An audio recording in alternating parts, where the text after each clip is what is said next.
Já imaginou se mudassem a receita do seu café matinal de uma hora para outra?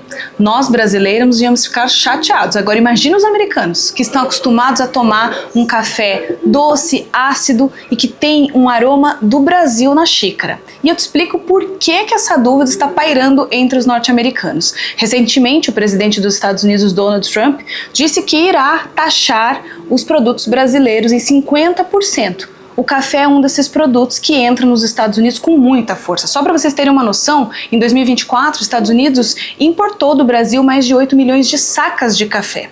Caso essa tarifa entre em vigor em 1º de agosto, uma das primeiras consequências é que os Estados Unidos parem de comprar café do Brasil. Só que não é tão simples assim e eu vou te explicar.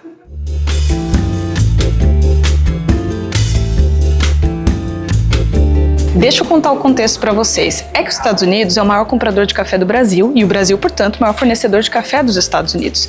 Considerando que o país compra mais de 8 milhões de sacas e consome mais de 24% do café que o Brasil exporta por ano, é uma situação bem delicada se os Estados Unidos pararem de comprar café do Brasil. Nós conversamos com algumas autoridades e também representantes do setor e a explicação é um pouco complexa. Primeiro porque o Brasil poderia colocar esse café todo em outros mercados? Sim, a Ásia, inclusive, é um dos principais mercados promissores para a compra de café brasileiro. Mas a situação não é tão rápida assim. Para absorver esse café, a gente está falando de médio a longo prazo, até porque tem contratos de compra de indústria americana do café brasileiro.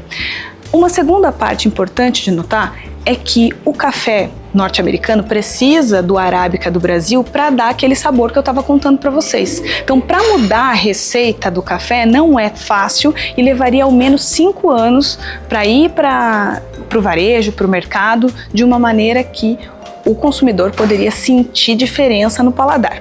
E vamos lembrar um pouco dos dados do consumo de café nos Estados Unidos. Segundo a NCA, que é a autoridade de indústria norte-americana para o café, a National Coffee Association, o que seria a Associação Nacional do Café, já fez um estudo este ano e divulgou que mais ou menos 3 a 4 xícaras de café são bebidas pelos consumidores norte-americanos. Eles consomem mais café do que água engarrafada, dá para acreditar? Imagina então se muda a receita.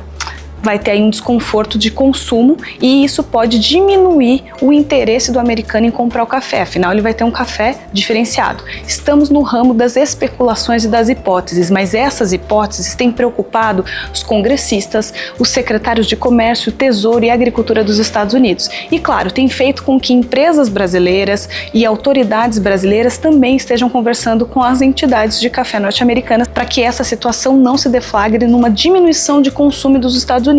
Isso impactaria o consumo global. E tem um detalhe muito importante. Os Estados Unidos precisa tanto de café porque não produzem em escala comercial. Inclusive, a produção norte-americana, diferente do consumo, é ínfima.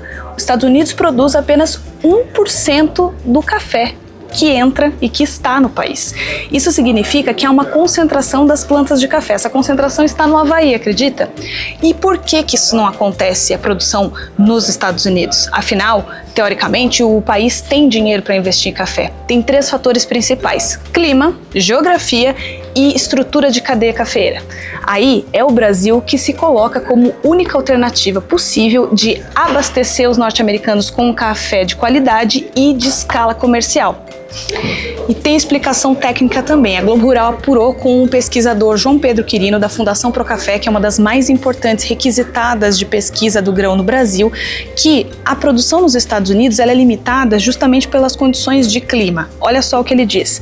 No boletim técnico, diz que os Estados Unidos precisa de condições específicas para se desenvolver e produzir em grande quantidade. Então depende de clima quente, umidade e altitude, o que tem no Brasil. As características, elas são típicas da faixa equatorial, conhecida como cinturão do café. Sabe quais países fazem parte desse cinturão? Conto para você. Além do Brasil, claro, Colômbia, Etiópia e Vietnã. E o que esses países têm em comum? Eles são os principais produtores de café do mundo.